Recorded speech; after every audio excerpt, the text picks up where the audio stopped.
Security network, this is suspected kidnappers. Àwọn eléyìí náà ń bọ̀ láti Àkùngbá Àkókó. Àwọn eléyìí báyìí lákòókò mílíọ̀nù náà láti Àkùngbá Àkókó. Báyìí ni wọn ọ̀pọ̀lọpọ̀ ogun ẹ̀dá ẹ̀ bá kó lọ́jú wọn. Táyọ̀ dúdú kọ́ bàbá yìí. Ogun ọ̀dà.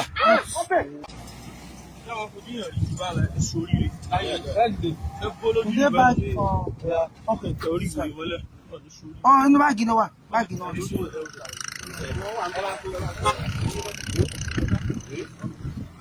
Ọmọdé àjẹyà o.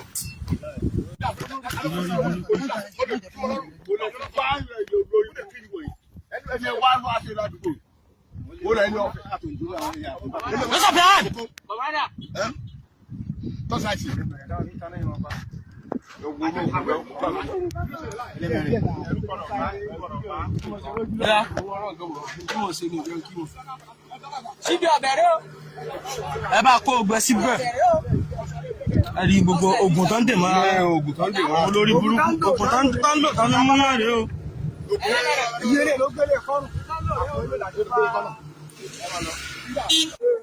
Àwọn ilé ìlà mú ní tí alọ́nugbọ́n fún wa gbọ́n gẹ́ nìkan lápá lánàá. So àwọn ilé ìlà mú ló gbó. Nígbà tí nínú gbó àbá olórí burúkú eléyìí. Pójú yìí eléyìí ló ẹ̀kọ́ wa nínú gbó ó dẹ̀ sámọ́ wa lọ́wọ́. Ṣùgbọ́n pàtó lọ́wọ́ ṣe àmọ́ olórí ẹlẹ́wájú express máa ní sọlísìn náà gbókè nígbìn ní ẹlẹ́yìn nílùú bàbá wa gangan ti mú. Àwọn eléyìí láwọn ń bọ̀ láti Àkùngbá Àkókó ọ̀pọ̀lọpọ̀ ogun rẹ̀ ẹ̀kọ́ àwọn síwájú àtọ̀bẹ́ ẹ̀kọ́ ogun jáde àtọ̀pọ̀lọpọ̀ ogun àtọ̀bẹ́ àti àmà làbọ́láwọ̀ wọn. So à ń bí àsìkò yí àwọn ọmọ ẹgbẹ́ bàbá wa sí Sunday Igboho àfi ń bẹ ẹgbẹ́ bàbá wa lérè pé ọbẹ̀ dà ọbẹ̀ ẹ̀kọ́ ìdẹ̀bí wa lọ́jọ́ ọbẹ̀ wọn dà ọbẹ̀ ẹ̀kọ́ bọ̀ sí wọn lọ́jọ́ jù náà. Àwọn ẹgbẹ́ bẹ́ẹ̀ dà wá. Àwọn fi àsìkò yìí àwọn ìbẹ̀bà sí Sunday Igboho pé níbo ni ká kó wọn lọ nítorí wọn kó wọn lọ pé káwọn kọ́ síjọ́ ni àbí bóò ni olùfàsìkò béèrè lọ́wọ́ wọn. Àwọn lélẹ́yìí àwọn bòròró banditi eléyìí ló yìnbọn sí wa nínú gbọ́lẹ̀ kan olóyìn ní báyìí so ìbá wọn kó wọn lọ kí à ń fi àsìkò yìí bàbá sí Sunday Igboho kan sọ fún wa nínú ilé àwọn ọmọ ìlú Ẹkùn lábẹ́ àbá comrade general commander wà ní Ọ̀ṣun state Olúọmọ Awórò tí mo jẹ́ lára àwọn commander tí mo jẹ́ wọn bíbí Ilẹ̀sìn Kwara state iṣẹ́ ìní ọ̀gá mi ní kí wọ́n ṣe lé Olúọmọ Awórò pé kí n lọ fọ ilé mi mọ́ ṣùgbọ́n adúpẹ́ lọ́wọ́ Ọlọ́run lónìí báyìí pé Nàìjíríà jẹ́ sí rere.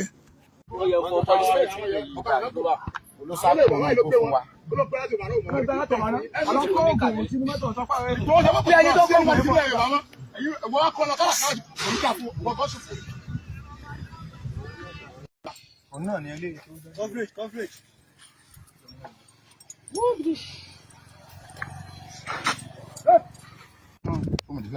Wọ́n kọ́ ní ṣe ní sẹ́ẹ̀.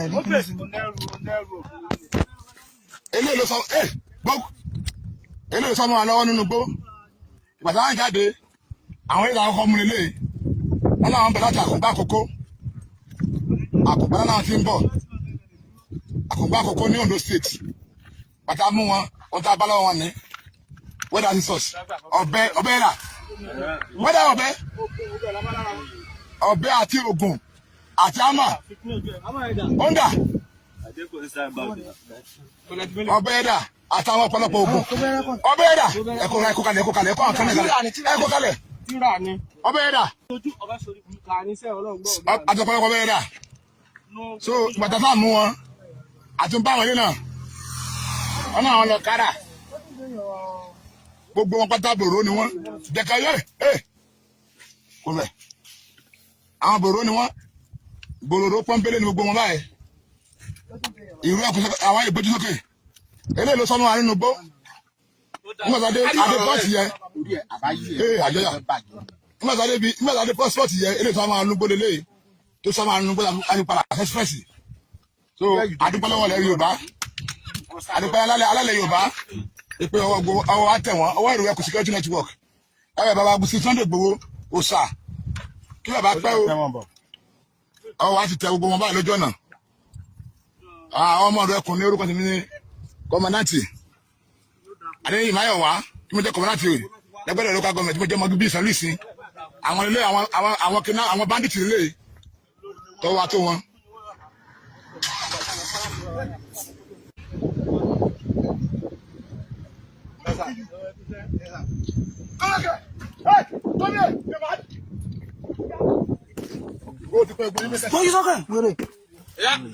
Open that. I said open that cap. Open that cap. Open.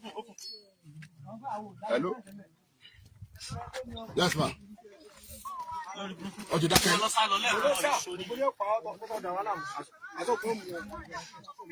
Kò sí wàhálà ẹ̀dá àwọn ẹ̀jẹ̀ fọkànbalẹ̀.